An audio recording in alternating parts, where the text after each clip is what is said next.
अजीज पाकिस्तान के खूबसूरत शहरों कराची, लाहौर, इस्लामाबाद, भालपुर, पेशावर, सियालकोट, दुनिया भर कोने कोने में जहां पहुंची मेरी आवाज सबको मैं कहता हूँ गुड मॉर्निंग एंड अस्सलाम वालेकुम। आज है जुमातुल मुबारक 26 ज़िक़ात 1444 हिजरी, जून की है 16 तारीख सन 2023 और आपने इस खूबसूरत सी सुबह का आगाज किया मेरे साथ। नाम है मेरा दिल। सनराइज शो में मेरा और आपके साथ हमेशा की तरह सुबह के 9 बजे तक बहुत सारी इन्फॉर्मेशन, बहुत सारी बातें, आपकी पसंद के म्यूजिक, आप लोग के मैसेजेस लेकर अदील एक बार फिर से आपकी खिदमत में हाजिर है।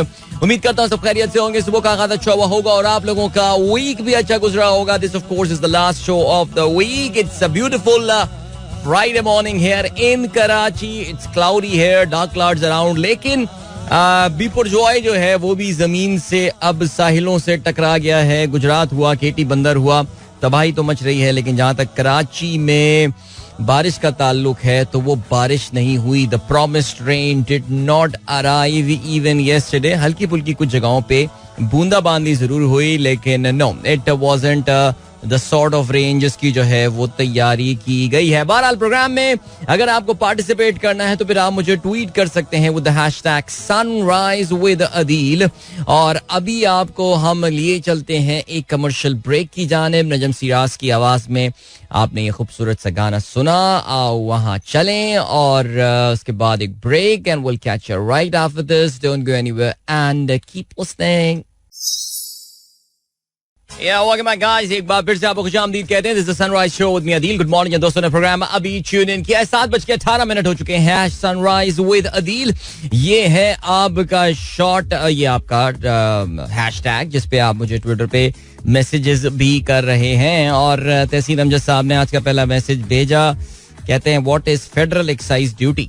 फेडरल एक्साइज ड्यूटी एक तरह का टैक्सी है मेरे भाई, जो कि नाम से लग रहा है कि फेडरल एक्साइज ड्यूटी है, यानी आपकी जो फेडरल गवर्नमेंट है, मरकजी गवर्नमेंट है, वो लगा रही होती है। होता है एक तरह का taxi eight the end of the day, लेकिन ये कुछ मखसूस चीज़ों पे लगाया जाता है। जैसे सेल्स टैक्स होता है, सेल्स टैक्स होता है वो ब्रॉड रेंज, यानी across the board sales tax लगा दिया जाता है। 17%, 18% सेल्स टैक्स, ये सारा सिलसिला रहता है इसमें। लेकिन दूसरा जो है वो एफईडी मखसूस चीज़ों के हवाले से, जैसे एक मखसूस सर्विस आपने प्रोवाइड की, एक मखसूस इम्पोर्ट किया आपने, एक मखसूस चीज़ सेल की है, उस पर आप एफईडी लगा देते हैं।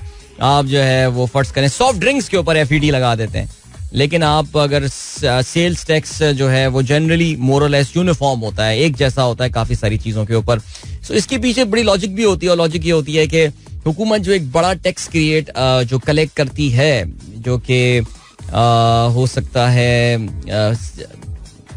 सेल्स टैक्स की फॉर्म में होता है, उसमें आपको एक बहुत बड़ा शेयर प्रोविंसेस को देना पड़ता है पाकिस्तान के कवानीन के मुताबिक। तमाम फेडरल एक्साइज ड्यूटी हुआ या पेट्रोलियम डेवलपमेंट लेवी हुआ, सरकार ये सारा का सारा टैक्स अपने पास, जो फेडरल गवर्नमेंट है, जो मरकजी गवर्नमेंट है, वो सारा टैक्स अपने पास रख सकती है। ये वाला है सिलसिला। चलें जी, ग्रेट। इसके अलावा स्टेलर ट्वीटिंग ने जो है हमें एक ट्वीट भेजा है और इन्होंने एक वीडियो भेजी है जो कि मुझे देखना पड़ेगा कि ये है क्या सिलसिला।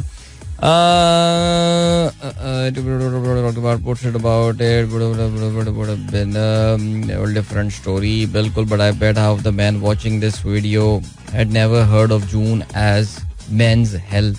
या बिल्कुल जी, आपने इंटरेस्टिंग बात बताई है। उन्होंने बताया जून जो है is the main mental health month, मर्दों की दिमागी सेहत के हवाले से ये महीना मनाया जाता है। बट चलें, thank you so much for sharing that. Okay, अच्छी वीडियो आपने शेयर किया। हारिस रऊफ को खाली असेंबली में जमहूरियत नजर आ गई, बिलाल अहमद। हाँ यार, हारिस रऊफ वैसे बड़ा इस वक्त वो काम कर रहा है जो कि उसको काफी अनपॉपुलर बना रहा है। मेरे ख्याल से हारिस रऊफ जो है वो मुस्तकबिल का वहाब रियाज है। ये भी कभी ना कभी किसी इसी फॉर्म की गवर्नमेंट में जो है आपको कहीं केयर टेकर मिनिस्टर बना हुआ जो है वो नजर आ रहा होगा। पहले वो इस्लामाबाद पुलिस में कोई एजाजी भर्ती इन्होंने करवा ली, और अब जो है वो पार्लियामेंट में पहुंचे हुए थे जहां पे उनको पाकिस्तान की जमहूरियत जो है वो एक्शन में नजर आ रही थी। बहरहाल जी, एफके नियाजी कहते हैं भाई पीपीपी अभी खुश हो रही है, सब ठीक है, एक टाइम आएगा सीन इनके साथ भी होगा। पता नहीं यार, हम तो अब बूढ़े हो गए ये बात सोच सोचते, कभी पीपल्स पार्टी पे बुरा वक्त आएगा। पीपल्स पार्टी पे पाकिस्तान में बुरा वक्त नहीं आ सकता, एटलीस्ट जब तक आपको पता है कि एक मौसूफ यहाँ पर मौजूद है, तो इन पे कोई बुरा वक्त नहीं आने वाला। बहुत स्मार्ट लोग हैं, बहुत आगे की प्लानिंग करते हैं। कभी आप देखिए कल जो कराची में जो एक नेकेड डांस ऑफ डेमोक्रेसी हुआ है, उसको देखकर आपको अंदाजा यही हो रहा होगा कि इनकी प्लानिंग, अगर if you are able to connect the dots, तो आपको अंदाजा हो रहा होगा इसकी प्लानिंग जो है वो तकरीबन अब से वो 3 साल पहले शुरू की गई थी, जिसको कल अमली जामा पहना दिया गया है. अब आप जानते हैं कि इलेक्शन कमीशन ऑफ पाकिस्तान तो खैर कुछ भी नहीं कर सकता, बड़ी टूथलेस सी बॉडी बन गई है, लेकिन पाकिस्तानी कोर्ट्स को जिसमें हरकत में आती है नहीं आती. बिकॉज याद रहे, मुर्तजा वहाब जो कराची के मेयर कल बने हैं, जिस प्रोसेस के through, he has not even secured the simple majority. जो एक आपके हाउस में एक सिंपल मेजॉरिटी होती है, वो भी हासिल करने में कामयाब नहीं हुए. देखिए, बंदों का एब्सेंट होना एक अलग बात होती है और बंदों का एब्सटेन करना एक अलग बात होती है. कल बंदे एब्सेंट थे, कल ऐवान पूरा नहीं था और उसमें ये वोटिंग करवाई गई है. बहरहाल मुर्तजा वहाब का तो जो हुआ सो हुआ, लेकिन वो जो उनको मुबारकबाद देने वाले लोग हैं, आप सिर्फ उनको याद रखिएगा, सिर्फ उनको याद रखिएगा. ठीक है जी, बस ये मुझे आपसे कहना था.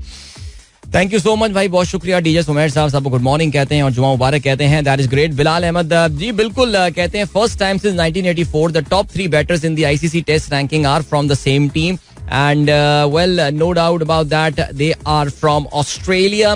बाबर आजम आपको पता है कि टेस्ट रैंकिंग में एक दर्जा नीचे आ गए, 4थे नंबर पर आ गए, और ट्रेविस हेड जो है उन्होंने ऊपर छलांग लगाई है. और फिर उसका जो इम्पैक्ट हुआ है वो ये हुआ है कि दुनिया के जो इस वक्त टॉप 3 बैट्समैन हैं इन द रैंकिंग, वो तीनों ऑस्ट्रेलिया से इनका ताल्लुक है. Number 1 Marnus Labuschagne, number 2 Steve Smith, number 3 Travis Head, जिन्होंने बहुत ही कमाल किस्म की जो है वो बैटिंग की अभी in the final. I think he was the man of the match as well. एक तो ये हो गया सिलसिला. दूसरा ये याद रहे जी, आज आगे चल के प्रोग्राम में हम जरूर बात करेंगे एजबैस्टन बर्मिंघम में जो है वो आज एशेस का आगाज होने वाला है, सो उसको भी थोड़ा सा प्रीव्यू कर लिया जाए. क्या ख्याल है? चलें जी. और क्या सीन है? इमादुल हक कहते हैं, congratulations People's Party and PTI for successfully teaming up against Hafiz Naeem and people of Karachi. Had PTI showed some courage, Karachi को सही मेयर मिल जाता. तो इमाद, मुझे समझ में नहीं आती बात यार, आपका पॉलिटिकल ओपिनियन और बिलीफ क्या है, मुझे तो वाकई समझ में नहीं आता. इमाद इज समवन के जो मुझे अंदाजा है कि पाक फौज के बहुत बड़े एडमायरर हैं, बड़े सपोर्टर हैं, और हमारे ग्रुप्स भी छोड़ के चले गए. वो आपको पता है, गुस्से में आके व्हाट्सएप ग्रुप के, उनको वहां पे गुफ्तगू भी पसंद नहीं आई. तो मैं तो ये समझता हूँ कि जो पार्टी इस वक्त सबसे करीब है आपके अपने सियासी बिलीफ के, उसका मेयर आ गया है, तो आपको तो खुश होना चाहिए इसमें. मुझे तो ये समझ में नहीं आ रही कि आप किस बात पे जो है ना वो इस पे इतने नाराज हो रहे हैं और पीटीआई के अगेंस्ट, और पता नहीं किस पे गुस्सा कर रहे हैं. I really don't know man. Javed sahab कहते हैं, Glenda Jackson Oscar winning actress and former MP dies at the age 87. Alright, आपने जो है वो इनके इंतकाल की खबर जो है वो बताई. और मैं वैसे आपसे ना, मैं अभी कुछ दिनों पहले जो है वो एक्सपेक्ट कुछ और कर रहा था, आपको पता है जावेद साहब, बिकॉज आपकी दायरे ऐसी कुछ खबरों पे जो है ना वो नज़र होती है. और मैं जो है वो ये सोच रहा था कि अब से कुछ दिनों पहले, 2 दिन पहले की ये बात है, एक बड़े मशहूर अमेरिकन ऑथर का इंतकाल हुआ है जिनका नाम है कॉर्मेक मैकार्थी. आई डोंट नो आपने उनके हवाले से खबर शेयर की या नहीं. और कॉर्मेक मैकार्थी जो हैं ये बड़े मशहूर ऑथर थे, और इन्होंने कुछ फिल्मों के लिए भी जो कुछ नॉवेल्स इनके थे जिनको फिल्मों की जो है वो शक्ल दी गई, और फिल्मों की जो उनको शक्ल दी गई है उसमें काफ़ी सारी कामयाब फिल्में भी थी, जिसमें एक बहुत ही कमाल फिल्म आई थी एक ज़माने में जिसका नाम था no country for old man. अगर आपको याद हो, खावियर बारदेम में उनको जो है वो ऑस्कर अवार्ड भी मिला था. कोहेन ब्रदर्स जिन्होंने इस मूवी को प्रोड्यूस किया था, डायरेक्ट किया था, they got the best movie and the best director award as well, no country. मैं वो एक्सपेक्ट कर रहा था आपसे जावेद साहब कि आप उनके इंतकाल की खबर जो है बताएंगे, लेकिन आप वहां पे चूक गए, मिस कर गए. हो सकता है आपने बताया हो तो मैं मिस कर गया हूँ. ओके जी. अताउर रहमान साहब कहते हैं, hot and humid Karachi morning, Biparjoy could not cause a good rain in Karachi and we mostly experience hot humid and dusty weather. Perhaps in the coming days situation continues. Frere Hall badly needs rain. हाँ जी, Frere hall की मैं देख रहा हूँ कि घास जो है वो काफी सूख रही है, और अभी मैं रिसेंटली गुजर रहा था, तो इस मौसम में तो ऐसा नहीं होना चाहिए, लेकिन क्या कर सकते हैं जी, पानी वानी नहीं दिया जा रहा होगा, जो भी होगा सिलसिला. आप अगर आप अता साहब की तस्वीर भी अगर आप देख सकते हैं, हैश सनराइज विद अदील, तो आप बैकग्राउंड में देख सकते हैं कि फ्रेयर हॉल की जो घास है उस पे एक पीले रंग की जो है वो उस पे एक टिंज सा जो है वो आना शुरू हो गया है. सो बहरहाल जो है सिलसिला सिर्फ वो है. अब एक नए बड़े काबिल मेयर, नौजवान मेयर कराची में आ गए हैं, तो इंशाल्लाह फ्रेयर हॉल की घास जो है वो भी हरी हो जाएगी. आगे बढ़ते हैं जी.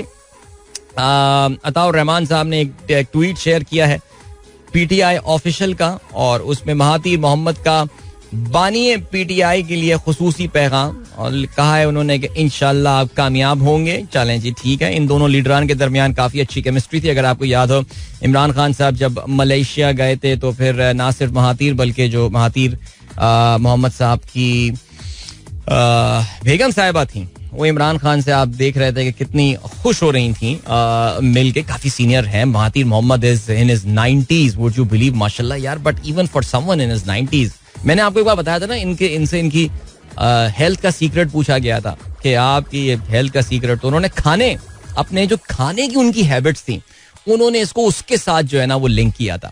क्या बात है जनाब. मुनीर अहमद साहब कहते हैं good morning, please wish my son Qasim his 8th birthday. He is a regular listener of your show while going to the school.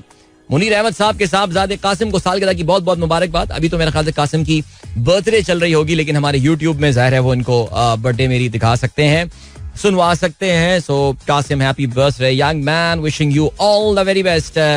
Faheem Ali Khan साहब, thank you so much as always. अल्लाह will soon bring ease after a difficulty. क्या बात है जी. सूरह तलाक की आयत number 7 आपने जो है वो शेयर किया. जायदा शाहीन कहती हैं अस्सलाम वालेकुम सब लिसनर्स को गुड मॉर्निंग. क्या खूबसूरत सुबह का मंजर. अगर आपको ये सब नाश्ते में मिले,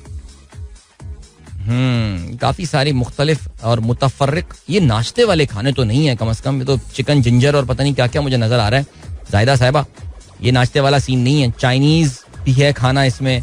नहीं, ये नाश्ता नहीं है, ये तो लंच या डिनर वाला सीन लग रहा है मुझे. लेकिन बहरहाल खाना बड़ा खूबसूरत है. ऑलराइट जी, आगे बढ़ते हैं.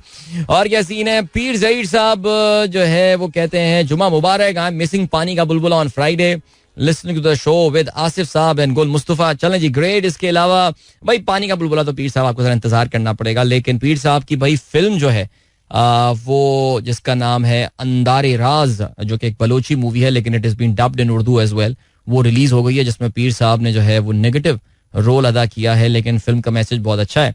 और ये फिल्म मैं इंशाल्लाह वीकेंड पर जरूर देखूंगा और आपको अपना फीडबैक भी दूंगा. पीर साहब की एक्टिंग के हवाले से भी बताएंगे आपको, और वो अच्छा मैसेज क्या है इस मूवी में जिसका पीर साहब बार बार जिक्र कर रहे हैं, वो भी हम जानने की इंशाल्लाह कोशिश करेंगे.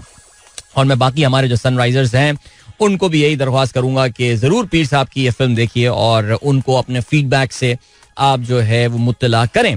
फहीम अली खान कहते हैं इसहाक डार yesterday revealed that China has understood the IMF is deliberately delaying the program. After this statement, IMF is not going to continue any program. What is the motive of Ishaq Dar behind the statement? FM, MPM and both contradicting. जी बिल्कुल, इसहाक डार साहब ने तो कल बड़ा clearly बोल दिया है कि उन्होंने बड़े खौफनाक स्टेटमेंट दी है कि IMF चाहता है कि पहले पाकिस्तान श्रीलंका बने और फिर श्रीलंका बनने के बाद जो है वो पाकिस्तान को उसके घुटनों पे लाया जाए और फिर उसको जो है वो फिर मुज़ाकरात किए जाएं. यानी पाकिस्तान की पोजीशन ऑफ वीकनेस से, ऐसे कह रहे हैं जैसे पाकिस्तान कोई 70-80 अरब डॉलर के जो है ना वो जखाइर लेकर बैठा हुआ और पोजीशन ऑफ वीकनेस पे लाया जाए. बेसिकली वो कहना ये है कि IMF पाकिस्तान से डिफॉल्ट करवाना चाहते हैं और फिर जो वो मुज़ाकरात करेगा. बहरहाल जी, IMF वालों को भी ये बात पता है कि पाकिस्तान को पोजीशन ऑफ वीकनेस पे लाने के लिए, पाकिस्तान को डिफॉल्ट कराने के लिए उनको ज्यादा मेहनत करने की जरूरत नहीं है. इसहाक डार साहब काफी हैं ये काम अकेले करने के लिए माशाल्लाह. लेकिन ये एक बहुत ही इररिस्पॉन्सिबल स्टेटमेंट है. मेरे ख्याल से दकियानूसी किस्म की बात है. पाकिस्तान में हमेशा ये जो फॉरेन कंस्पिरेसी हो, इसका चूरन बड़ा अच्छा बिकता है और हमने अभी रिसेंट टाइम्स में ये बिकते हुए देखा भी है. बल्कि मेरे ख्याल से जब से हमने होश संभाले हमने ये देखा है कि पूरी दुनिया हमारे खिलाफ जो है वो कंस्पिरेसी कर रही है, पूरी दुनिया हमारे खिलाफ जो है ना वो एक साजिश कर रही है. तो मुझे कभी कभार ऐसा लगता है कि हम पाकिस्तानी, और ये मैं काफी साल से लोगों को ये बात जिक्र कर रहा हूँ और फहीम पहली बार ये बात नहीं बोल रहा, लेकिन हम पाकिस्तानी कभी कभार अपनी इंपॉर्टेंस को ओवर एस्टिमेट करते हैं. यानी कि हम समझते हैं, एक हमारे यहाँ ये स्कूल ऑफ थॉट है कि we are too big to fail. यानी हम इतने इंपॉर्टेंट मुल्क हैं कि हमारे कोई ना कोई दोस्त आके हमारी मदद कर देंगे और हमें गिरने नहीं देंगे. लेकिन मेरा ये ख्याल है कि अब हमारे दोस्त जो हैं वो ऐसा कुछ नहीं करेंगे. उन्होंने भी कह दिया है कि भाई तू कितनी बार तुझे गिरने से बचाएं हम. जो अब वो एक बड़ा खूबसूरत ड्रामा था आंगन टेढ़ा, उसकी एक बहुत ही खूबसूरत एपिसोड थी. और वो एपिसोड जो थी वो ये थी कि शकील साहब, और आपने देखा कि वो बड़ा सफ़ेद पोशी की ज़िंदगी गुजार रहे होते हैं और उसमें महबूब साहब जो उन्होंने कैरेक्टर, बड़ा लाजवाल कैरेक्टर उन्होंने किया. बुशरा अंसारी साहिबा जो कि उनकी बेगम का रोल जो है वो अदा कर रही थी, और उसमें उनका वो एक झूले पे बैठे हुए होते थे और उन पे कुछ ज़ाहिर बुरा वक्त आता है और फिर वो क्या करते हैं, डिसाइड करते हैं कि अपना वो झूला जो है वो बेचते हैं. और ये बिल्कुल एपिसोड का बिल्कुल मेरे ख्याल से इख्तिताम था. एपिसोड नंबर क्या थी मुझे नहीं पता, लेकिन जब वो झूला बेचने के लिए आते हैं तो फिर उस पर उनकी बेगम कहती हैं कि महबूब साहब, या जो भी महबूब क्या बोलती थी वो, कि अगर झूला बेच देंगे तो फिर क्या करेंगे. तो उस पर महबूब साहब ने बड़ी प्यारी बात बोली थी. उन्होंने कहा था कि अगर झूला बेचूंगा नहीं तो फिर अपने पाँव पे चलना कैसे सीखूंगा. तो मेरे ख्याल से अब वक्त आ गया कि हम पाकिस्तानी अपने झूले बेचते हैं और अपने पाँव पे चलना शुरू करते हैं. और ये झूले जो हम लंदन से बुला लेते हैं एयरफोर्स के जहाज़ों में एंड ऑल, अब वक्त आ गया है कि हम इनको खुदाफिज कह के आगे बढ़ें. लेकिन क्या करें, अवाम तो तैयार है लेकिन शायद सब तैयार नहीं है. आगे बढ़ते हैं जी, ब्रेक की जाने मिलेंगे आपसे. इस ब्रेक के बाद एक गाना भी सुनते हैं, उसके बाद काफी लंबा ये लिंक हो गया और फिर मजीद बातें जो है जारी रखेंगे. Don't go anywhere and keep listening. यार ये मैंने नोट नहीं किया है, गाना कोई वक्त से पहले खत्म नहीं हो गया है. अभी थोड़ा सा गाना बचा था लेकिन खैर कोई बात नहीं, इसीलिए टाइम चेक कर लेना चाहिए. हमारे यहाँ काउंटडाउन भी चल रहा होता है गाने का. There is a count up as well and there is a countdown as well. But बहरहाल चलें जी. ऑलराइट, मैं असल में बहुत ही महफ था आप लोगों के दिलचस्प मैसेजेस में. वाह क्या बात है यार, क्या मैसेजेस भेजते हैं आप लोग, जबरदस्त. आप लोगों ने गाने को पसंद किया. खिलजी साहब कहते हैं नाजिया हसन, क्या बात है, ब्यूटीफुल सॉन्ग वैसे यार नाजिया हसन. और जावेद साहब ने भी गाने को पसंद किया, बहुत अच्छी बात है जी, very good. And then we have got Umar Babar, this song of Nazia Hassan I was talking about similar to Hadiqa Kiani. यार हाँ, मुझे याद आया आपका मैसेज, आपने कुछ दिनों पहले जो है ना वो ये बात की थी और पता नहीं मुझे कोई लिंक नहीं लग रहा. उमर बाबर कह रहे थे कि दिल जानिया जो गाना है हदीका वाला, वो और इस गाने में आपस में काफी मुमासलत है. अब इस पे अगर आप सज्जाद अली भाई से सवाल पूछते हो तो सज्जाद अली भाई जो है वो ये बात बोलते हैं कि देखिए जो भैरवी राग में गाने बनते हैं उनमें आपस में एक सिमिलैरिटी जो है ना वो आई जाती है. तो शायद ऐसा कुछ सिलसिला हो सकता है, ये दोनों गाने एक ही राग में जो है बनाए गए हों. लेकिन मुझे ऑनेस्टली स्पीकिंग सुनने में इतनी दोनों में मुमासलत जो है ना वो दिखाई दी नहीं गई या सुनाई नहीं दी गई है. उमर, बाकी आप जो है वो ज्यादा म्यूजिक की इंटरेस्टेड आदमी हैं तो आप, जैसे मैं एक दफा एक लड़के से मेरी मुलाकात हुई थी. अभी लड़का नहीं था, एक मैनेजर था एक कंपनी का, एक स्टार्टअप का मैनेजर था. और वो हम किसी पॉडकास्ट के बारे से डिस्कस कर रहे थे तो मुझे पता ये चला कि उस बंदे ने एनसीए से, लाहौर से, he has graduated in eastern classical music. मेरे लिए ये चीजें ना इतनी इतनी अट्रैक्टिव होती हैं ना जब लोग अनकन्वेंशनल चीजों से, ओह टॉकिंग अबाउट अनकन्वेंशनल थिंग्स, इस पर सर आगे चल के बात करनी है यार. अमरीकी मशहूर कंपनी कैलॉग्स की तरफ से जो है वो, ये मैं लिख लेता हूँ अपने पास, इस पे बात करेंगे आगे. Kellogg's, alright. हाँ, तो अनकन्वेंशनल बातें, तो वो बंदे से उसने मुझे बताया जी मैंने बाकायदा मौसीकी सीखी है, eastern classical and all, I can play 6 or 7 instruments and all. पूरे खानदान का उसने मेरा, यार आई वाज सो इम्प्रेस्ड. मैंने कहा यार यही बंदे हैं, यही जिंदगी जी रहे हैं ये लोग ना. अभी क्या सीन हुआ है, अभी ये हुआ कि फिर उससे मैंने ये सवाल पूछा. मैंने कहा यार आप तो ये नहीं, जब गाने सुनते होंगे तो आप तो समझ जाते होंगे कि ये गाना कौन से राग में और किस पे बना हुआ है. कहने लगे हाँ बिल्कुल, जितने भी ये म्यूजिशियंस हैं एंड ऑल, मैं सब समझ जाता हूँ कि कौन सा गाना कौन से राग में बनता है और कौन सा गाना किसी भी राग में नहीं बनता. यानी बस उन्होंने म्यूजिक जो है ना वो कंपोज कर दिया एकदम. बल्कि कहने में उन्होंने एक दो लोगों के नाम भी लिए कि इनको ना कोई इंटरेस्ट नहीं है म्यूजिक की थियरी और इन लोगों से, वो गाने बना देते हैं और गाने हिट भी बहुत ज्यादा हो जाते हैं. चलो जी, नाम नहीं ले रहा मैं इनका. इसके अलावा जावेद साहब कहते हैं कासिम के अब्बा दरियाफ्त हो गए. मुनीर अहमद मुनीर अहमद कासिम के अब्बा है जिनका अक्सर जिक्र खैर रहता है. जबरदस्त, क्या बात यार, जबरदस्त, बड़ी अच्छी ऑब्जर्वेशन है वैसे जावेद साहब की, जबरदस्त जी. शारिक किदवाई साहब ने गाने को पसंद किया, कहते हैं सुपर नॉस्टैल्जिक, मजा आ गया दिल. Thank you so much sir. इसके अलावा हमारे लिस्टर हैं लाहौर के जिनका नाम है मिस्टर नवीद, और मिस्टर नवीद जो हैं वो इस वक्त अपनी फैमिली के साथ नथिया गली जा रहे हैं. और भाई जबरदस्त, और आपने जो है वो अपने सफर में मुझे हम सफर बनाया, शो ऑन किया हुआ है. Thank you so much Naveed. Wishing you and your family all the very best. और आपके अभी जो है वो मैं जो कॉन्वर्सेशन हमारी चल रही है और जो सुन के अंदाजा हुआ कि भाई आपके साहबजादे को मैंने एक बार वीडियो मैसेज में बर्थडे विश की थी. राहिम मेरे ख्याल से नाम है इनका, या राहिद नाम है, I don't know, but I hope he is also listening. So how are you doing kid and wishing you all a wonderful time ahead. जबरदस्त जी, गुड टाइम टू विजिट. वैसे तो लाहौर का मौसम खुद इतना खूबसूरत हो रहा है, लेकिन very good time to visit Nathia Gali, no doubt. Faraz साहब कहते हैं show is going well, full of momentum despite school holidays. I personally don't feel any difference but full of information. सलाम from my father as well from Doha. He is really impressed with the way you presented different topics. Mention well qualified RJ. Thank you so much, बहुत शुक्रिया.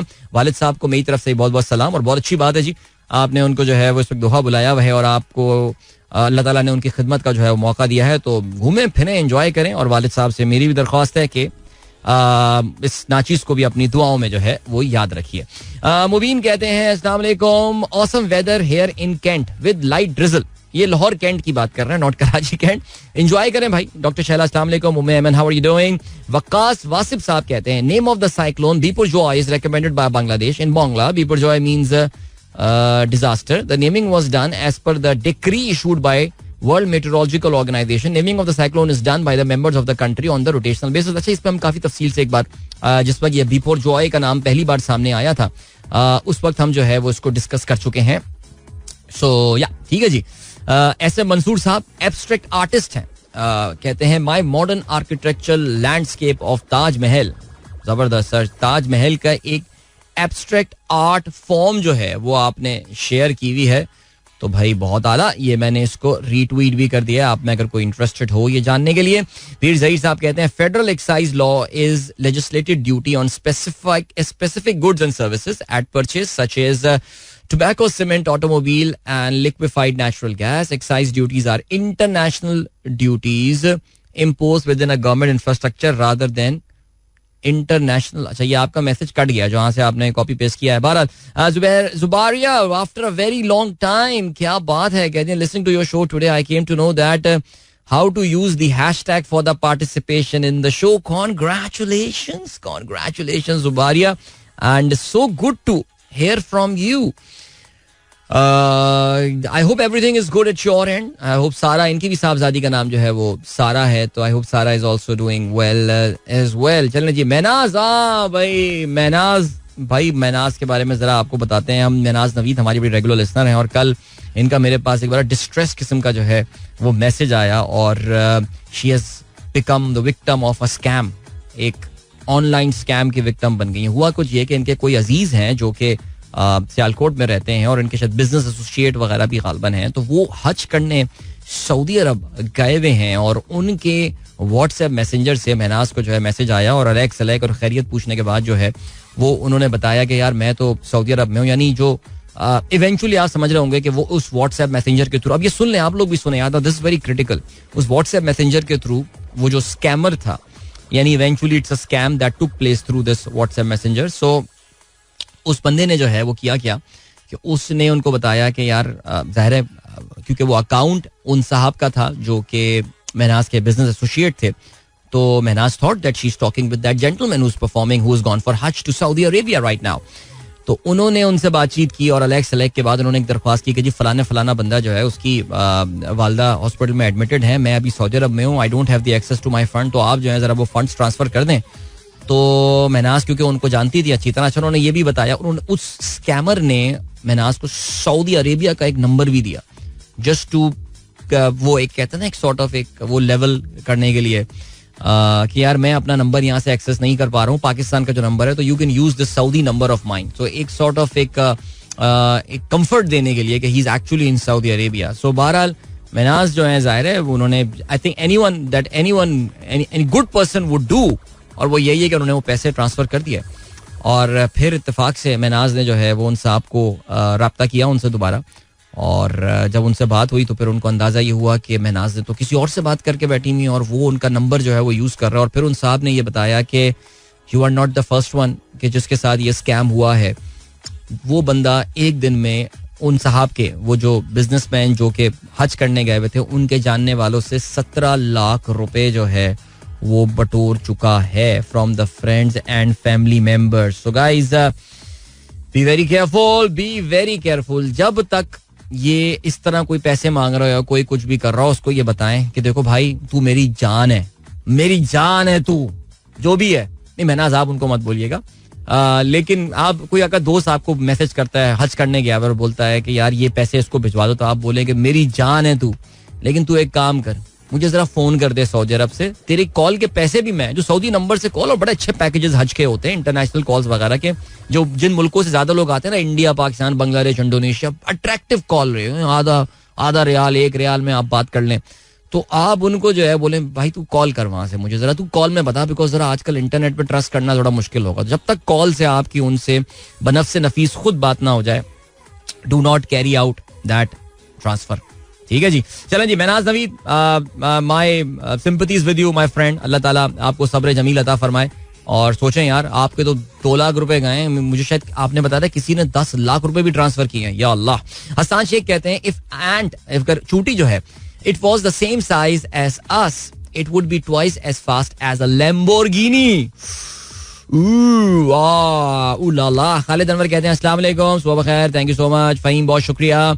इसके अलावा क्या scene है जी, क्या scene है. और भी मैसेजेस मेरे पास आ गए हैं. Good analysis about Dar sahab, he is too much agnostic about real exchange rate. As my fellow institution colleague, we have given different education about financial management. I am really amazed from where he learned these theories. Mohammad Abbas sahab कहते हैं, देखिए problem यह है कि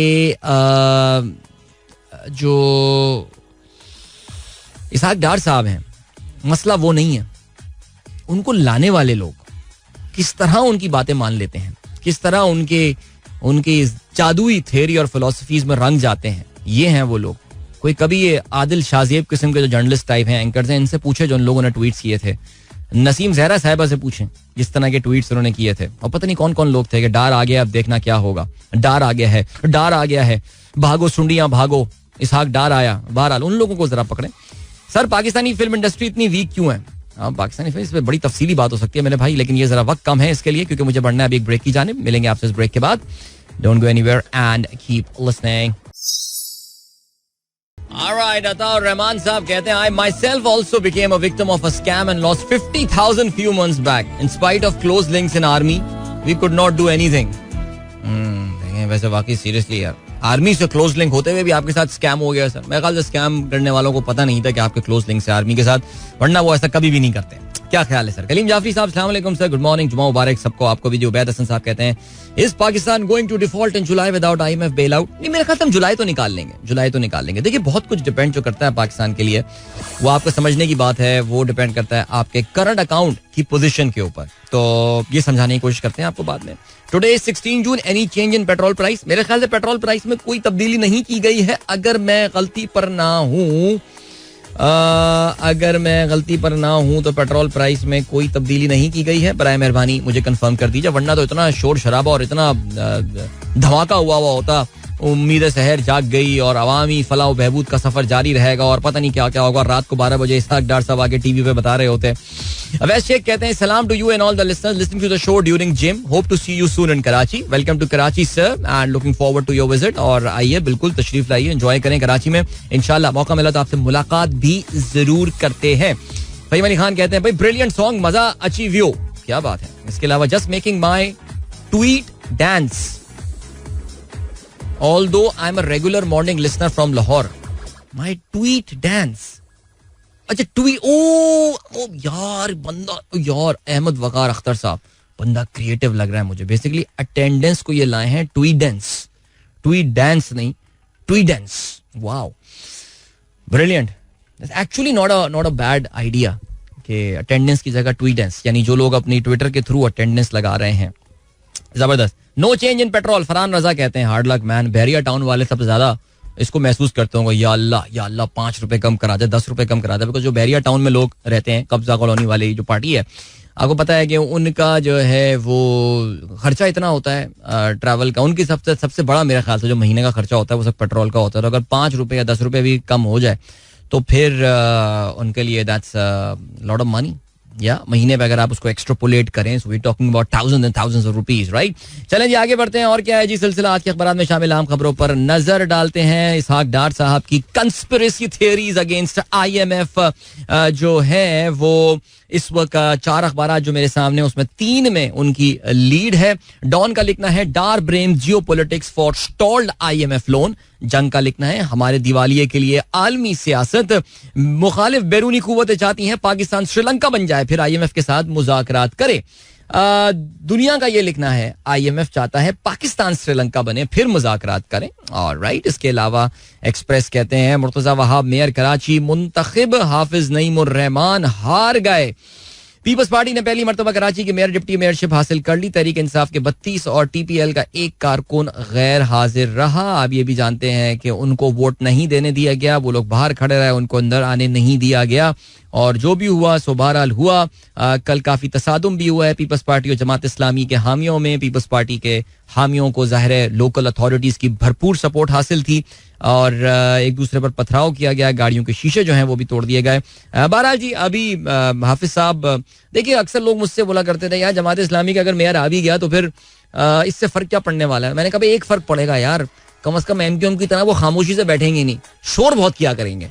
तो हाफिज साहब इतने आराम से बैठेंगे नहीं, अभी शोर करेंगे. ज़ाहिर है इलेक्शन कमीशन से तो ज़ाहिर है कोई उम्मीद नहीं है, लेकिन हो सकता है ये पूरा का पूरा मामला सुप्रीम कोर्ट पर जाए. बिकॉज ये बात याद रखिएगा, Murtaza hasn't got the simple majority in the completed ऐवान. आपका जो है ये तो जो रन ऑफ होता है, जो बाद में होता है, जब शुरू में गिनती वगैरह ना हो पाए तो फिर उसके बाद जाके ये बातें होती है ना कि जी जितने भी अवेलेबल अरकान हैं उनका मेजॉरिटी जो है वो आप हासिल कर लें, जो कि पंजाब में एक सिचुएशन डेवलप हो गई थी पिछले साल. लेकिन अभी तो आपने पूरा ऐवान पूरा होने ही नहीं दिया. पीपल हैवंट एब्स्टेन्ड और ये सारी बातें. लेकिन बहरहाल चलें जी आगे बढ़ते हैं. तूफान की पाकिस्तान की साहिली पट्टी से टकराने का अमल शुरू. राजस्थान में खत्म होगा. रुख केटी बंदर और भारतीय गुजरात की तरफ. तूफान के मरकज से हवाएं 150 किलोमीटर फी घंटे की रफ्तार से जो है वो चल रही है. ओके और इसके अलावा क्या है जी, अजरबैजान पाकिस्तान को सस्ती LNG देगा. ज़राअत ट्रांसपोर्ट दिफाई शुबों में ताउन पर भी इत्तेफाक. और फवाद चौधरी कहते हैं जेलम से कौमी और सूबाई इलेक्शन लड़ूंगा, पहले पाकिस्तान का सोचना जरूरी है. चलें जी, फवाद चौधरी साहब ने थोड़ा सा पहले ये बात बोली थी कि बानी PTI के सपोर्ट के बगैर वो एक UC का इलेक्शन जो है वो भी नहीं जीत सकते. सो अब देखते हैं जी क्या होता है सिलसिला. इनको इलेक्शन में किस तरह का जो है वो मिलता है रिस्पॉन्स. ओके जी, और क्या सीन है भाई. आज अखबारात में इश्तिहारात आए हुए बहुत दिनों बाद. ओहो, डॉन में तो एक मशहूर घड़ी का इश्तिहार आया हुआ है, ये अच्छी बात है. लेकिन बाकी अखबारात में सरकारी इश्तिहारात आए हैं. सरकारी इश्तिहारात ही बचा लें अखबारात को. बट बहरहाल जी पंजाब गवर्नमेंट का आया हुआ है कोई इश्तिहार और पता नहीं क्या आया हुआ है, कोई रियल स्टेट का प्रोजेक्ट ही है. और क्या सिलसिला है जी, और ये सीन है. अमेरिका कहते हैं पाकिस्तानी सियासी मामलात से हमारा कोई ताल्लुक नहीं. इमरान एक इनफरादी शहरी पहले भी कह चुके हैं उनके इल्जामात झूठे हैं. ओके. इसके अलावा बरतानवी हाईकोर्ट कहते हैं जज अरशद मलिक की फिल्म बनाकर नासिर भट्ट ने कुछ गलत नहीं किया. ओके ठीक हो गया जी. जस्टिस फलाना फलाना ने सच्चाई के दिफा को मुस्तरद कर दिया. नासिर भट्ट को 35,000 पाउंड और कानूनी खराजात देने, इल्जामात दोहराने पर पाबंदी. वाह यार कसम से. चलें जी, और क्या सीन हो गया है. और ये मैं बेसिकली जंग अखबार पढ़ रहा हूँ मैं तो उसमें ऐसी खबरें आती हैं. और क्या सीन है क्या है जी, बलूचिस्तान हाई कोर्ट. नाउ ये एक इंपॉर्टेंट खबर है जी. Balochistan high court upholds Imran arrest warrant. आपको पता है जी इमरान खान साहब को कोयटा में जो एक वकील का मर्डर हुआ है उसमें उनको नॉमिनेट कर दिया गया है. और अब जो सीन है वो ये है कि जी division bench of Balochistan high court has upheld the arrest warrant of Imran Khan and has rejected his petition to suspend the warrant. ये 2 मेंबर बेंच है जिसमें chief justice Balochistan high court भी हैं और उन्होंने जो है वो इमरान खान की ये पिटिशन जो है वो ली. अब वो इसको सुप्रीम कोर्ट लेकर जाते हैं उनके वकला या क्या, that remains to be seen. And ठीक है जी, ऑयल प्राइसेस रिमेन अनचेंज्ड. ये हो गई बात. अब लिए चलते हैं आपको ब्रेक की जानिब. मिलेंगे आपसे इस ब्रेक के बाद. So don't go anywhere and keep listening.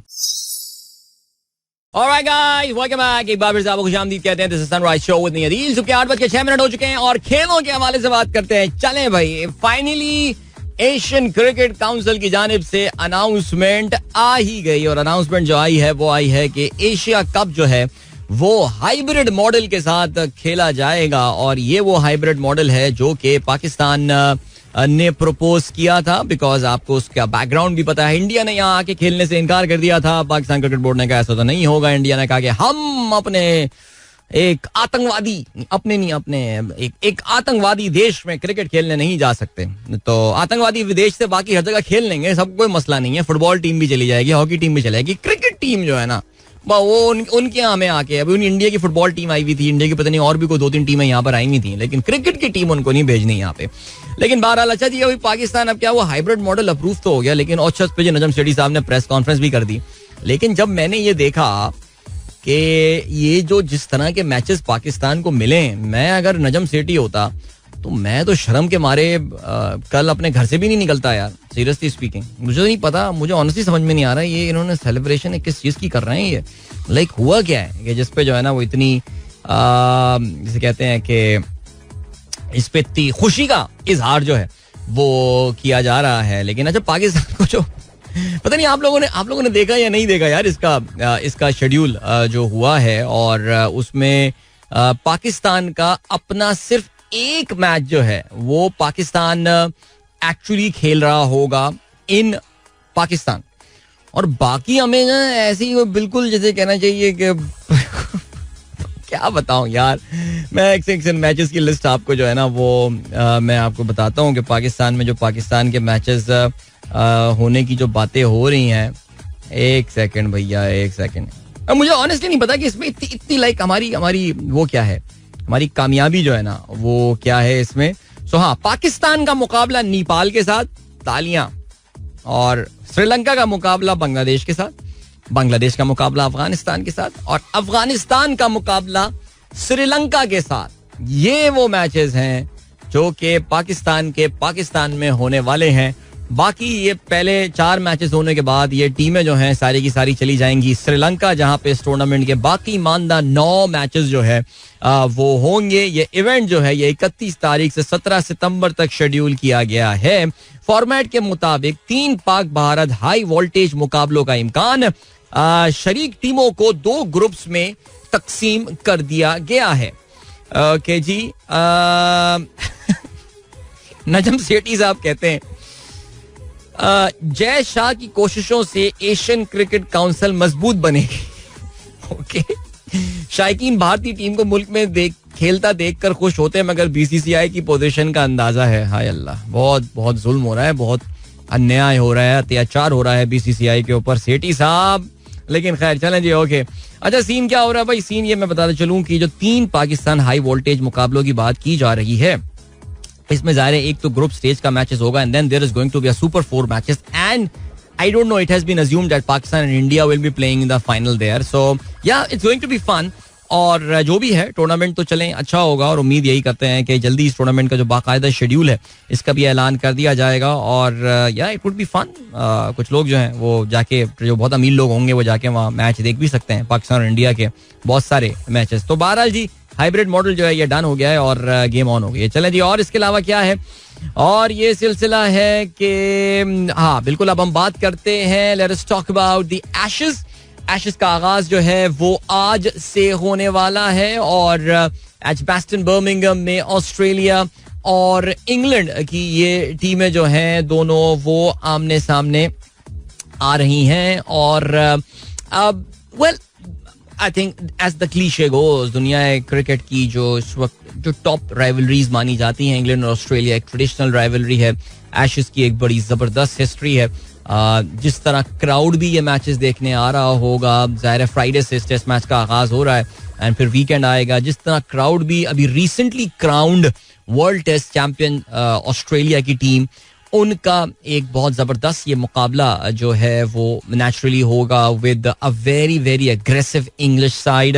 Baseball, the sort of cricket जो कि ब्रैंडन मैकलम के आने के बाद से, उनकी टीम के कोच बनने के बाद से जो है वो इंग्लैंड ने जिस फ्लेवर ऑफ क्रिकेट का जो मुजाहिरा किया है, ये इन दो बहुत ही अग्रेसिव टीमों के दरमियान, that actually tells you, I mean honestly speaking, as a neutral I am really looking forward to, I am not favouring any particular team. मेरे लिए दोनों टीमें जीतें या हारें कोई खास फर्क नहीं पड़ता, but I am actually very excited about this particular test series that is going to start, because तो बहुत ही अग्रेसिव टीमें जो हैं वो एक दूसरे के आमने सामने आने वाली हैं. सो अब जो सिचुएशन है वो ये है कि अच्छा, इस टेस्ट मैच से पहले एक और भी गेम हो गई, और वो ये हो गई है कि कल आईसीसी ने जो है वो अपनी रैंकिंग्स का ऐलान किया. परसों इनफैक्ट आईसीसी ने अपनी परसों रैंकिंग का ऐलान किया है, जो उनकी जो वीकली रैंकिंग वगैरह जो है वो आ रही होती है, और उसके मुताबिक all top 3 batsmen in the world right now, test की मैं बात कर रहा हूँ, they are Australians. Marnus Labuschagne number 1 पे, स्टीव स्मिथ जो है वो नंबर 2 पे हैं, और ट्रेविस हेड जो है वो उन्होंने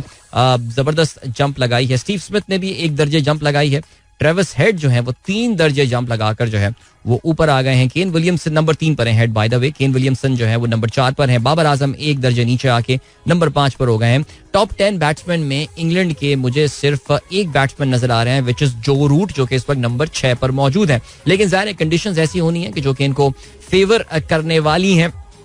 अगर हम बॉलिंग पे भी नजर डालते हैं, तो बॉलिंग में there are 2 Australians in the top 10 and there are 3 Englishmen in the top 10 as well, जिसमें जिमी एंडरसन है, Ollie Robinson and Stuart Broad. Okay जी. Moeen Ali of course will be making his return in the test cricket. और मैं अभी recently mark butcher को सुन रहा था. Mark butcher ने वैसे बड़ी अच्छी बात उनसे पूछा गया about this excitement around Moeen Ali's comeback and all. He said कि आई एम क्वाइट सरप्राइज्ड ये मोइन अली की वापसी के हवाले से इतना शोर शराबा क्यों है. It's not like Brian Lara making a comeback. I think he refer to Brian Lara और someone who is making a comeback. So I think he spot on. I don't know what is that fuss about that. लेकिन खैर चलें जी. Okay let's see क्या रहता है सिलसिला. सो या ये मैच जो है पाकिस्तानी वक्त के मुताबिक दोपहर को 3 बजे जो है शुरू होने वाला है. Ben Stokes of course England की क़यादत करने वाले हैं. और या ऑलराइट जी. Steve Smith we know is in great form, 7 centuries in the past, 11 test matches and so much seriously.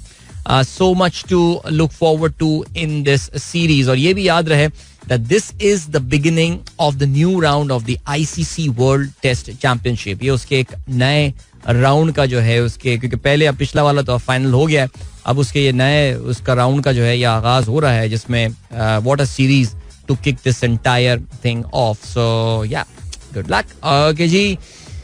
Football की कुछ बात कर लेते हैं. पाकिस्तान की नेशनल फुटबॉल टीम को एनओसी मिल गया है हुकूमत की जानिब से भारत में फुटबॉल इवेंट में शिरकत करने के लिए. याद रहे जी, कल पाकिस्तान अपना आखिरी मैच मॉरिशस में खेल रहा होगा अगेंस्ट जिबूती, और वहां से हमारी फुटबॉल टीम जो है वो भारत चली जाएगी सैफ फुटबॉल टूर्नामेंट में शिरकत करने के लिए.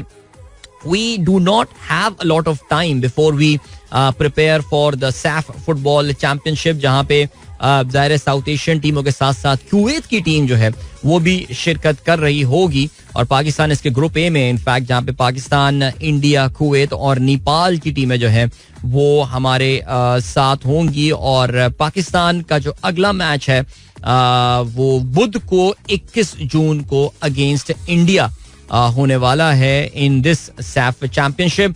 और ये चलें, वो जब वो मैच आएगा तो फिर हम उसके हवाले से ज़ाहिर बात कर लेंगे, because naturally I mean India की football team it is not in the top 100. Of course India की फुटबॉल टीम आई थिंक वो केनिया के बराबर है. इंडिया आई थिंक 101 रैंकिंग पर जो है वो इंडिया की फुटबॉल टीम आती है, लेकिन Pakistan is 194. So the gap between the two, in fact, it's 195. So the gap between the two sides is very wide because Pakistan पिछले कुछ सालों से इंटरनेशनल फुटबॉल से कटा हुआ था. We have made a comeback. The team is settling down. मैंने आपको बताया था पहला मैच हारने के बाद दूसरे मैच में अच्छा कमबैक किया था पाकिस्तान ने. So yeah, looking forward to that, man. अभी ले चलते हैं आपको ब्रेक की जानिब. अरे मियाँ कहाँ ले गए इसको? ब्रेक की जानिब ले जाते हैं और थोड़ी देर बाद मिलते हैं. Don't go anywhere and keep listening. Welcome back guys, एक बार फिर से आपको खुशामदीद कहते हैं. This is the Sunrise Show with me Adil. सुबह के 8:22 हो चुके हैं और जल्दी से let me try to catch up on your messages right now. खुल जा सिमसिम, हो जा पेज रिफ्रेश. अल्लाह के बंदे थोड़ी देर इसको मैं ब्राउजर को बंद कर देना तो ऐसा लगता है सो जाता है, जैसे उसको उठाने में, जिस तरह मुझे अपने बच्चों को उठाने में मेहनत करनी पड़ती है, उसी तरह का ये सीन जो है ना यहाँ पर हो जाता है. लेकिन खैर या अल्लाह. शाहीन ताहिर कहती है अस्सलाम वालेकुम. अस्सलाम. खुरम कहते हैं अदिल भाई, I don't understand why we have 14 matches and some teams have 20 and 21 matches. ये जैसे कल भी हमने बात की थी खुर्रम, पता नहीं अभी कल आपने डेफिनेटली नहीं सुना होगा भाई. ये तो क्रिकेट बोर्ड पे डिपेंड करता है. क्रिकेट बोर्ड जो है वो ये कर रहा होता है कि वो डिसाइड करता है कि किसके साथ कितने मैचेस हमें खेलने. मसलन कि हम श्रीलंका के साथ खेल रहे हैं, तो हमें श्रीलंका से जिद करनी चाहिए थी कि खेलेंगे तो हम 3 टेस्ट मैचेस खेलेंगे, 2 मैचेस पे तो हम बिलीव नहीं करते. तो ये क्रिकेट बोर्ड पे इसका काफी इन्हिसार होता है. All Asian team except India are playing here in Pakistan. We should give some credit to PCB. Tanveer, तालियां भाई, बहुत सारी तालियां. पीसीबी, नजम सेठी साहब, well done sir. Pakistan versus Nepal match, well done. कितना अच्छा होता. पाकिस्तान श्रीलंका मैच भी हुआ था. पाकिस्तान अपने मैचेस चारों यहीं पर खेल लेता. लेकिन खैर चलें जी.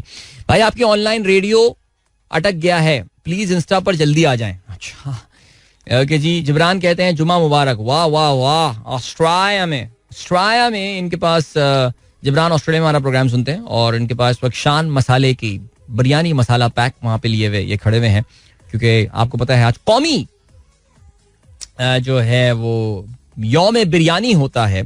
तो उस कौमी यौम बिरयानी के हवाले से ऑस्ट्रेलिया में भी आज ये दिन मनाया जा रहा है. दैट इज वेरी नाइस, जबरदस्त जी. And then we have got bro brilliant song. मजा अच्छे से आपने वो पिछले पुराने गाने के हवाले से जो है वो कुछ बात की थी. जीशान बेग साहब कहते हैं 16 June is international day of family remittances. यार ये कहाँ से दिन लेकर आते हैं यार, तो मुझे पता भी नहीं था कि international day of family remittances होता है. Majority of migrants work legally, contributing to both their home and host countries and helping achieve the global goals. IDFR यानी International Day of Family Remittances highlights the hard work and sacrifice of migrants supporting their families. So cool, जबरदस्त. जहां तक remittances का ताल्लुक है, आपको पता है कि पाकिस्तान में these remittances they play a very very important role in our economy. बल्कि कहना ये चाहिए कि हमारी डूबती हुई इकोनॉमी को तिनका तो नहीं बल्कि बाकायदा तने का ये सहारा होता है हमारी इकोनॉमी को, जिस तरह ये रेमिटेंसेस जो है वो सपोर्ट करती हैं. Pakistan actually is one of the biggest recipient of the workers remittances in the world. I think the biggest one in the world is Philippines, close to $100 billion. या काफी बहुत बड़ा अमाउंट जो है, नहीं शायद अमाउंट में ज्यादा बता रहा हूँ, लेकिन खैर एनीवे मुझे याद है लास्ट ईयर हम जरा रेमिटेंसेस पे जहाँ झंडे गाड़ रहे थे बहुत सारे और इकोनॉमिक नंबर्स के हवाले से, लास्ट ईयर के शुरू की मैं बात कर रहा हूँ, बिकॉज पिछले साल Pakistan got record remittances from Pakistanis living abroad. I think we crossed the threshold of 30 billion for the very first time in our history. But now अभी हाल ही में एक डॉन का आर्टिकल आया which has got a lot of traction in Pakistan, जिसमें बताया गया है कि पाकिस्तान तकरीबन कोई अराउंड कोई $4 बिलियन के करीब हम पाकिस्तानी 3.4 या $4 बिलियन के करीब हम पाकिस्तानियों ने रेमिटेंसेस की मद में पैसे लूज किए हैं because of the disastrous policies of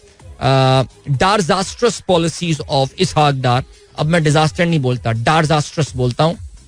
उनकी पॉलिसीज की वजह से, बिकॉज उनका जो शौक था फिक्स एक्सचेंज रेट मेंटेन करने का, तो उसकी वजह से हुंडी हवाले का बिजनेस जो है वो एक बार फिर से पाकिस्तान में तरक्की कर गया है. और वैसे मुझे लग रहा है जाते जाते इसहाक डार फिर से हमें ग्रेरिस में डरवा के ना चले जाएं, लेकिन खैर चलें जी आगे बढ़ते हैं. और कैसी नहीं, आई हैव गॉट सम ये जो बातें हो रही हैं. अच्छा जी, क्या सीन है? Please ask your tech team on radio repeat. भाई रेडियो रिपीट पे लगा हुआ है भैया. कोई अगर देख रहा है, कोई अगर समझ रहा है, कोई अगर सुनने वाला है.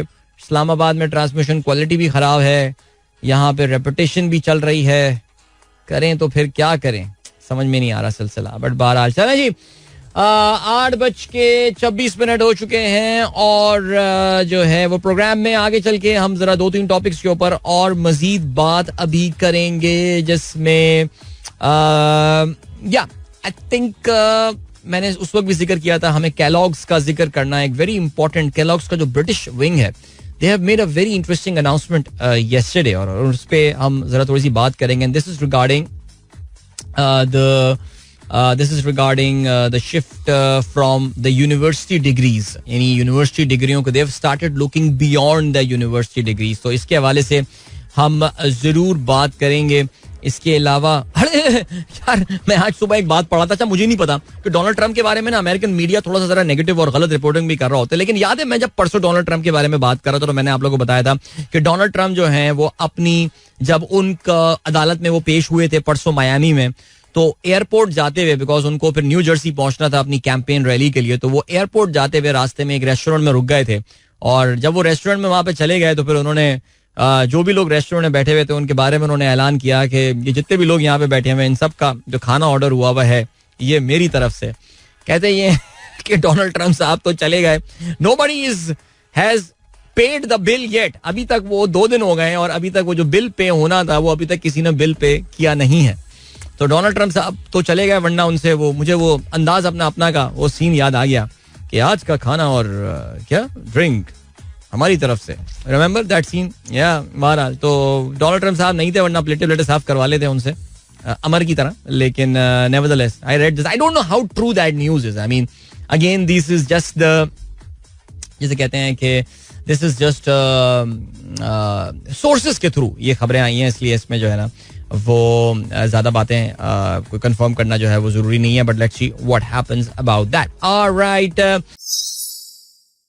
वाह भाई वाह, मजा आ गया जुनेद भाई, आओ मेरे मेहमान आओ. The song was composed by Bidu if I am not mistaken, और ये उनकी बड़ी टिपिकल उनकी जो है ये form of this high beat, the style and all. ये जो एल्बम आई थी जुनेद द वाइटल साइंस, जिसकी ये बहुत ही जिसे कहते हैं ना कि एक बड़ी मखसूस किस्म की, काफी सारे गानों में आपको इस तरह की जो है ना वो ये सुनाई दी गई थी जो बीट थी. और Bidu he compose some very good song for this album, and Bidu is the same guy who worked with Nazia and Zohaib back in 80s, and he had a sort of a reincarnation in the late 90s when he came back, in fact with the relaunch of Boom Boom.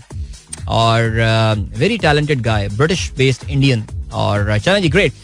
Okay, और क्या scene है. और इसमें जो है वो मैं ये बात कर रहा था कि अमेरिकी कंपनी एक बड़ी मशहूर Kellogg's, आपने Kellogg's का जो है वो नाम सुना होगा, और Kellogg's स्नैक्स बनाती है, सीरियल्स वगैरह बनाती है एंड ऑल. और उन्होंने कल एक अनाउंसमेंट की, और उन्होंने जो एक अनाउंसमेंट की है वो ये की है कि now it's a very debatable thing and all, but खैर पहले अनाउंसमेंट बताता हूँ आपको. उन्होंने कहा है कि जी for any hiring now in their company the degree is not going to be a prerequisite, यानी having any sort of degree is not going to be a prerequisite. यानी आप पता है ना कि आप जब भी किसी यूनिवर्सिटी के, माफ कीजिएगा, किसी भी कंपनी में अप्लाई कर रहे होते हैं तो आपसे एक बुनियादी डिग्री मांग रहे होते हैं कि यार आपको बीए किया हुआ हो, बीबीए किया हुआ हो, एमबीए किया हुआ हो.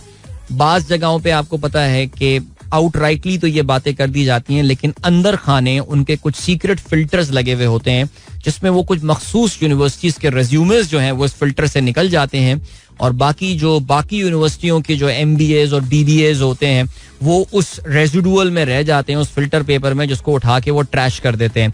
But some sort of degree is required for the entry into the job. और मैं अक्सर यही बात बोलता हूँ, स्पेशली जब मैं आईबीए के बच्चे मुझसे पूछते हैं कि अदील भाई क्या वाकई डिग्री की इंपॉर्टेंस है, does the IBA degree help, तो मैं उनको हमेशा ये बात बोलता हूँ that for the start of your career, आपके करियर के स्टार्ट में the way this world has been working the functioning and our country has been working, आपकी जो डिग्री होती है, your affiliation with a top university like IBA, LUMS, NUST, NED, और जो आपकी बड़ी बड़ी यूनिवर्सिटियां हैं इंजीनियरिंग के हवाले से, GIK, they really help you in getting your first job. But beyond that it's your own calibre, your own hard work and all. तभी आप देखते हैं कि अक्सर बहुत सारी जगहों पे सेकंड ईयर यूनिवर्सिटीज के ग्रेजुएट्स जो हैं they make really big because they are pretty smart. तो बहरहाल आई नो वन, मैं हमेशा एक बच्चे का जिक्र करता हूँ, I know one very smart kid. I mean he owns a very famous chai restaurant here in Karachi as well, and he does multiple businesses, and the thing that I really admire about that guy is that he said that he has not studied beyond A levels. उसने A levels के आगे, A levels था या पता नहीं O levels था, I think A levels था, उसने A levels के आगे he hasn't studied, यानी अपने घर वालों का बड़ा प्रेशर, सब कुछ पढ़ो, डिग्री लो, फराना लो, नहीं. said no, जो मैं काम करना चाहता हूँ उसके लिए मुझे डिग्री की जरूरत नहीं है. तो बहरहाल Kellogg's ने ये कहा है कि जी now you do not need a degree in order to apply for any position in our company. Now I am pretty sure कि there are certain positions out there जिसके लिए आपको कोई ना कोई टेक्निकल, देखिए Kellogg's what do they manufacture things, we know this is a manufacturing company at the end of the day. But मैं फिर भी ये समझता हूँ कि फर्ज करें कि I mean just try to extrapolate this concept, because अगर आपको याद हो, सी गाइस, मैं ये नहीं कह रहा because Kellogg's has done that तो फिर मैं उसको एंडोर्स कर रहा हूँ. बट आप में से जो लोग मेरा प्रोग्राम पिछले कुछ सालों से सुन रहे हैं, मैं काफी अरसे से ये बात बोल रहा हूँ, because I am my self I am a home schooling advocate, me and my wife. और इसके अलावा भी यूनिवर्सिटी डिग्रीज के हवाले से आपको पता है कि मेरा एक बड़ा मुख्तलिफ पर्सपेक्टिव है, और मैं हमेशा ये बात पिछले कई सालों से बोलता आ रहा हूँ कि आने वाले सालों में the university degree is not going to worth much. आपकी अपनी नॉलेज अबाउट द सब्जेक्ट, आपकी अपना स्किल सेट जो आपने डेवलप किया है, that is actually going to be the most critical criteria जो कि आपको आगे अपने करियर में लेकर जाएगा. और जैसे जैसे अब ये chat GPT and all these AIs advances आ रहे हैं, तो फिर तो आपकी यूनिवर्सिटी की डिग्रीज और इररिलेवेंट होने वाली हैं. Yes, there are certain things, there are certain skills that you would learn in the universities and all. लोग सोशल स्किल्स के हवाले से बात करते हैं. मैं जैसे कि आईबीए में पढ़ा हूँ, तो आईबीए में जो एक बड़ा एडवांटेज आपको आता है वो ये आता है कि आपकी जो कम्युनिकेशन स्किल्स है ना, आपकी जो प्रेजेंटेशन स्किल्स है, मैं अपनी प्रेजेंटेशन और communication skills, yes some of them were there since I was born, but मैं कुछ उसको बड़े हद तक उसकी रिफाइनमेंट और मुझ में जो कॉन्फिडेंस आया उसमें मेरी university played a very important role in that. लेकिन हम डिग्री जो लेते हैं, क्या उसकी वही वैल्यू होने वाली है, उसकी कोई वही वर्थ होने वाली है? मेरा ख्याल से पाकिस्तानी माशरा या पाकिस्तानी HR जो HR हेड्स हैं एंड Pakistani CEOs are not yet ready for it. But ऐसा मुझे लग रहा है कि दुनिया में एक ये सिलसिला अब शुरू हो गया है. It might take 5 years, 6 years, 10 years in Pakistan for this thing to reach in the country. So what about now this is the action item that we are going to have. तो आपके जो बच्चे अभी 18-20 साल के हैं जो यूनिवर्सिटियों में पहुंच गए हैं उनको तो आप रहने दें. But what if your child is 5 years old? What if your child, जैसे my daughter Sara is 3 years old and she will turn 3 inshallah next year. So वो यूनिवर्सिटी एज में पहुंचेगी आज से तकरीबन 14 या 15 साल बाद. ठीक है जी. उस वक्त सिचुएशन क्या होने वाली है? We need to preempt for that. हमें अभी से करना पड़ेगा ये. तो हमें अपनी तमाम चीजों को, बच्चों को जहन में ये डालना कि बेटा तुझे फलाना यूनिवर्सिटी पहुंचना है, फलाना यूनिवर्सिटी पहुंचना है. मेरा ये ख्याल है कि बहुत छोटी सी एज से हमें अपने बच्चों की जो एक्सपर्टीज, उनकी जो कॉम्पिटेंस, नॉट एक्सपर्टीज तो डेवलप होंगे आगे चल के, लेकिन जो उनकी कोर कॉम्पिटेंस आपके बच्चों की, हमें वो आइडेंटिफाई करना जरूरी है. Because the children are not going to need that the degree going forward. 15 साल बाद सिचुएशन बहुत चेंज होने वाली है. Are we preparing our kids for the world that is coming? Trust me guys, Kellogg's is just one name, okay, one of the Fortune 500 companies, but I'm sure there'll be many companies out there which would have already started doing that. That means disregarding your degree. आपकी degree को priority ना देना, आपके aptitude को, आपके skill set को, आपके knowledge को जो है वो इंपॉर्टेंस देना.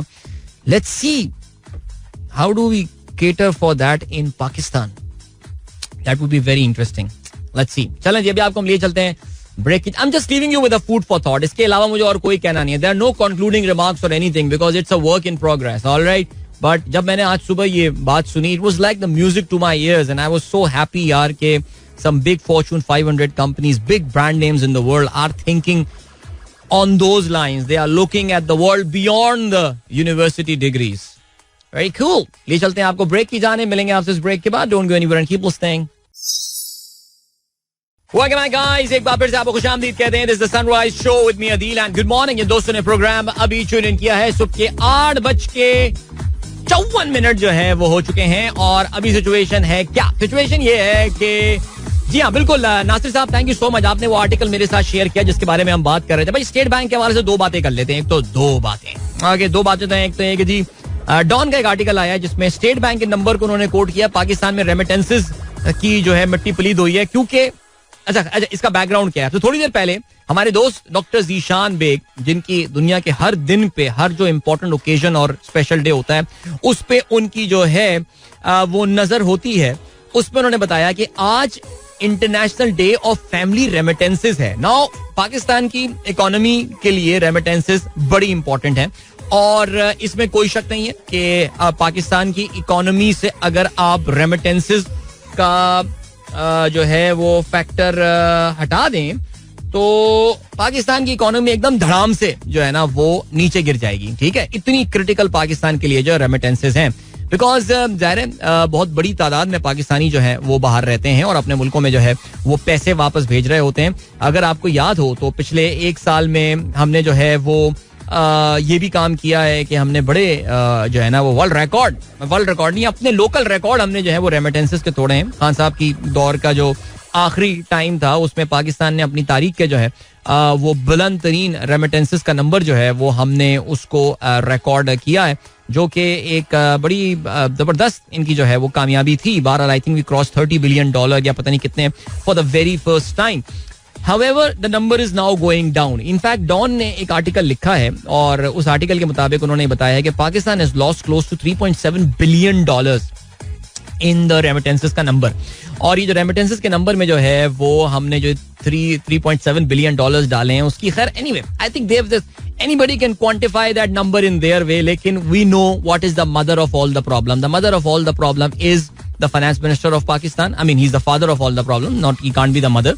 और वो जो उनकी जो फादरहुड आती है वो बेसिकली उनकी एक लगीबंदी इकोनॉमिक पॉलिसीज होती है. इसहाक डार साहब का एक मखसूस एक होता है ना, एक कैंड सेल्समैन. हमने अपनी जब सेल्स मैनेजमेंट जिंदगी में पहली बार पढ़ी थी तो हमें एक कॉन्सेप्ट बताया गया था, कैंड सेल्समैन. ये कैंड सेल्समैन कौन होते हैं? ये वो होते हैं जिन बेचारों को लगा बंदा एक पेपर पकड़ा दिया जाता है और आपको फोन आती है, अस्सलाम वालेकुम सर, मैं फलाना कंपनी से बात कर रहा हूँ, आप ये करेंगे वो करेंगे तो उसमें ये होगा. यानी वो उनको कोई गर्ज नहीं है कि दूसरा बंदा समझ भी रहा है तुम बेचने क्या आए हो. अक्सर ऐसा होता है कि थोड़ी देर बाद आप ये पूछते हैं कि भाई किस कंपनी से कॉल कर रहे हो, बेच क्या रहे हो, मुझे ये तो बताओ, तुमने पूरा पर्चा पढ़ के सुना दिया मुझे. इसहाक डार साहब का भी ना कुछ यही हाल है. He is a canned salesman. वो आएंगे, उनकी कुछ मखसूस स्टाइल के एक इकोनॉमिक मैनेजमेंट होती है और वो उसको चलने के लिए you need a certain conducive environment. एक बहुत ही कहना चाहिए ना कि मेहरबान हालात हो तो फिर उनका वो फॉर्मूला कभी कभार चल जाता है. वो उसमें भी लास्ट टाइम जो है ना गंद करके चले गए थे. तो उनका जो ऑब्सेशन है with this fixed exchange rate regime and all and फलाना, आई रियली डोंट नो. किसी ने बड़ी मजेदार बात की थी, किसी ने बहुत मजेदार बात की थी. आई थिंक अब्दुल हफीज शेख साहब ने अभी रिसेंटली ये बात बोली थी कि उन्होंने इसहाक डार साहब का नाम नहीं लिया था, लेकिन उन्होंने कहा था कि ऐसा लगता है कि कोई आदमी जो है ना वो अपनी मैनहुड कंसिडर करता है अपनी इस डॉलर की प्राइस को, अपनी मैनहुड यानी अपनी मर्दानगी तसव्वुर करता है. तो वो उनका पता है हमें इशारा किस तरफ था. तो उसका जो इम्पैक्ट हुआ वो ये हुआ कि जी अच्छा, वाकई इन मौकों पे मैं ये भी सोचता हूँ कि मिफ्ता होते तो शायद इतनी गंद ना होती. मिफ्ता भी कोई बहुत जबरदस्त फाइनेंस मिनिस्टर नहीं थे, लेकिन उस बेचारे के साथ तो उसकी अपनी पार्टी ने बड़ा हैंड किया. सो वो ये आर्टिकल आया हुआ है. सो बहरहाल जी $3.7 बिलियन डॉन के मुताबिक ये नुकसान हुआ है. और इस वक्त आज पाकिस्तान में $3.7 बिलियन होते, सोचें कि हमें क्या करना पड़ता. अच्छा जी, एक और बात मैं जरा क्लैरिफाई आपको करता चलूं. अभी हाल ही में समा टीवी ने एक रिपोर्ट की थी और समा टीवी ने एक ब्रेकिंग न्यूज दी थी और कहा था कि रोशन डिजिटल अकाउंट 0 हो गया है, सब पैसे चले गए, गायब हो गए पैसे, ये हो गया है, फलाना हो गया है. इंतहाई रिडिकुलस एंड इंतहाई. जब मेरे साथ भी ये क्योंकि ज़ाहिर स्टेट बैंक से थोड़ा बहुत मेरा वास्ता रहा है तो हमारे काफी सारे दोस्तों ने मेरे व्हाट्सएप ग्रुप में मुझे इस खबर में टैग करना शुरू कर दिया था कि आदिल भाई ये क्या हो गया. मैंने कहा था यार this just doesn't sound good, this ये नहीं है, ये ऐसा हो नहीं सकता. तो बहरहाल वो हुआ ये कि स्टेट बैंक की जानिब से फिर उनकी टीम भी, जो उनकी पीआर टीम है और उनकी जो कम्युनिकेशन टीम्स है, they got active because just to clarify, because what they are saying is absolutely rubbish and that's wrong. No, that's not the case. Roshan digital account जब पाकिस्तान में पैसे आते हैं तो उसके डिफरेंट इस्तेमाल होते हैं. सो दे go to the Naya Pakistan certificate, they go to the equities, they go to stock market में. और उसका जो एक बहुत बड़ा हिस्सा है वो आप लोगों के बिल पे करने में, अपने घर वालों के बिल पे करने हैं, उनके बच्चों के स्कूल की फी पे करने, यूनिवर्सिटी की फी करने, कुर्बानी के जानवर लेने, इन सब चीजों में भी जो है वो पैसे राउट होके रोशन डिजिटल अकाउंट से वहां पे पे हो जाते हैं. सो इस तरह पे इस्तेमाल हुए. और अभी भी रोशन डिजिटल अकाउंट में after all the repatriation of the money, यानी पैसे जो वापस भी चले गए हों, it still has got decent sum lying there. So ये रिपोर्ट के यार बिल्कुल ये पैसे निकल गए, ये बिल्कुल ऐसा नहीं है. बाय द वे समा टीवी ने अपनी एक 40 सेकंड की रिपोर्ट में इस बात की तस्दीक कर ली है, लेकिन उन्होंने अभी तक ऐसा माफी तो मांगने वाला हमारे यहाँ सीन होता ही नहीं है. चलें जी, वक्त आ गया आप लोगों से इजाज़त लीजिए. अपना बहुत ख्याल रखिएगा guys. Wishing you all a wonderful weekend ahead. Till then good bye, God bless, अल्लाह हाफिज़ एंड पाकिस्तान जिंदाबाद. This is Mira FM 107.4.